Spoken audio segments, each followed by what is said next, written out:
Hi, we're Growing Up Without Borders, and today we're going to be talking about Guatape, Colombia. Now, Guatape, Colombia is one of the last videos of our past trip to South America.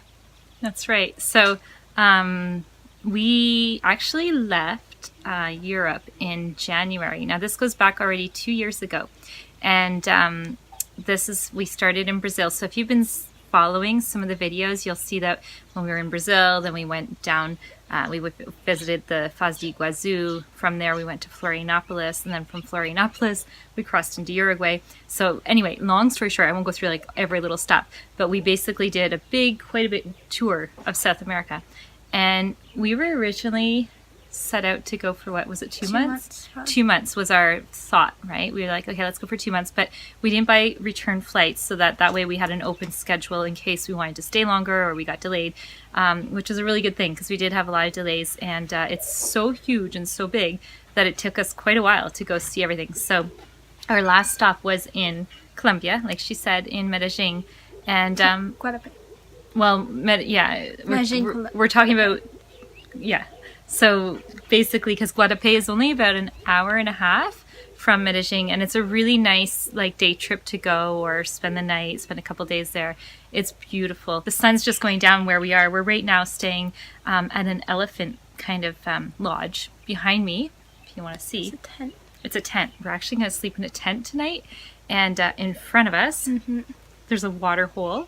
And anyway, we'll stay focused, but it's really cool. It's a really cool experience. It's our very first time having this kind of experience, and you guys will be seeing all the upcoming videos soon of the different African cities that we visited. So stay tuned for that. So let's talk a little bit about Medellin. So when we were there, we had such a great... Yeah, but we were in Medellin staying, and then what we did is a couple of like day trips out, like I said, to Guatape, and we also visited another little town. It was about an hour as well out, and it was really pretty because it had a small little downtown feel with like the European square. It had a market going on, and so we visited that whole area for a day and did all the little shops and did all like the touristy kind of things, and so that was really fun. So if you're not like a big city person and you want to get out, it's so fast and so easy, and the drive's beautiful along the way, nice like rolling hills and stuff. So Guatape is and was kind of like the land for the playground of like Pablo Escobar and all of his friends and everything like that. So it was a lot of bad money there, and there is a spot where if I'm not mistaken, you can go to his house, which was I don't know if it was like raided or bombed or destroyed or whatever, but you could go there.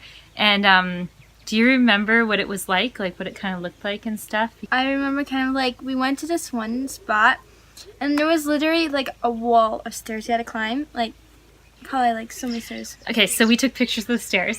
So, yeah. And there was like over 700 and some so stairs. Many stairs. You just continue going all the way up. But once you're up there, you have this like really nice view, and you see kind of like almost like lakes or little like ponds and stuff. And that's all man-made, all the lakes. Yeah. So yeah, it's beautiful. And we spent a lot of time there, first of all, because it took forever to get up. And then when we were at the top, we enjoyed the view. I think we probably had some ice creams, and definitely had ice creams, and some drinks. And then at the very, very top, I think there was a gift shop, like a store, right? That you can go and buy little souvenirs. So we just like took our time and enjoyed it, and took many, many, many pictures. So that was beautiful. So the rock that we climbed up is literally like this big, huge rock, and like Julia said, all the little stairs. And it's definitely like the touristy thing to do, because at the bottom you've got all these restaurants and tons of tourist gift shops and stuff, and all the tour buses coming and everything like that. And after we did the walk down, where did we go? We went to like the little downtown, like the village, and if I remember correctly, I think we had a steak meal like on the barbecue, and I think it was really good. Yes. We went up and had the view, and it was beautiful, because you're still on the lake, and then the colors of all the buildings in the village were like these bright, vibrant colors, and the streets were like these tiny little streets with all these like vendors selling stuff. So it had a really cool atmosphere, really fun to enjoy, and it was just a really nice kind of getaway away from the city, and enjoy the little quiet cottage life, I guess, of Medellin.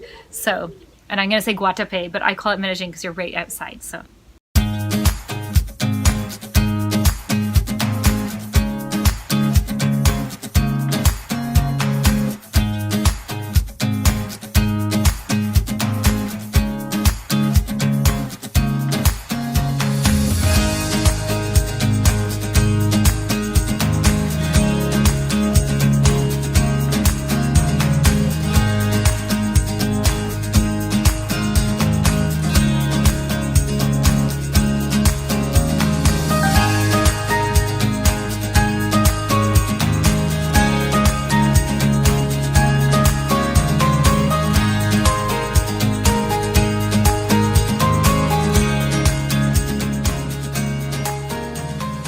from there, we left and we took a flight to Orlando before we went back home. And when we were in Orlando, we had fun because we met up with our cousins and family and stuff. But it was a fun experience because the girls got to go into the cockpit of the airplane at where the pilots are, and sat with them and took a picture. And so that was kind of cute. And before, though, we got on the plane, we had such a hard time because two things happened. The first is when you are traveling into the U.S., you must show that you have flights leaving the country. And we visited the U.S. like many times. Like we lived in Florida for a while, and we never had that issue because we always came from like Canada, right? And there's different requirements for different countries, different passports, all that. So long story short, we had to like convince the lady that we were gonna drive up to Canada, and that's why we don't have our flights leaving from Florida. And so that was like the first challenge that we ran into. And so the second challenge is that my sister actually, she didn't have her passport stamp coming into Colombia. So and then we were like, well, she's with us. We're a family. Like, yes. So the customs officer said she didn't get stamped. So he made like a big deal of it. And we were just saying, but she's with us. We have pictures of her with us. We were showing him pictures of us crossing the border together. After the border, we were like, she came in with us, and the officer must not have stamped her. And so it was like this big long process. He had to go get his supervisor and then do all this like blah, blah, blah, blah, talking. And then we were, we give ourselves enough time at airports, but this one, for whatever reason, because they were like not letting us on the flight at first because we didn't have our flights leaving the US. Then we run into this. We just had like delay, and it was getting, our time was going shorter and shorter and shorter and shorter. And we were like starting to panic because we were like, oh my gosh, we just want to get on the plane to get out of here to go back, like on our way back home, right? So, well, step before home. So anyway, it was kind of crazy, but the officer did let us through finally. And so mental note for anybody traveling to Colombia, make sure you have that stamp in your passport and that they do not miss it. So they told us about that too. Somebody gave us a warning and said, make sure that you have that. So obviously other people have run into the same issues as we did. So we're super excited. We've had a lot of challenges with getting online and getting our videos uploaded. And so we are trying to finish off this last video so that at the start of April, you guys are going to be able to start watching some of our trips starting in Zanzibar. So that's our very first destination that we're going to be releasing probably in the next week. So anyhow, so thanks for watching. We hope you guys really enjoyed the video and some of the pictures. Please subscribe, don't forget to hit the notification bell, and then give us a big thumbs up. Yeah, and we'll see you guys next time. Bye. Bye.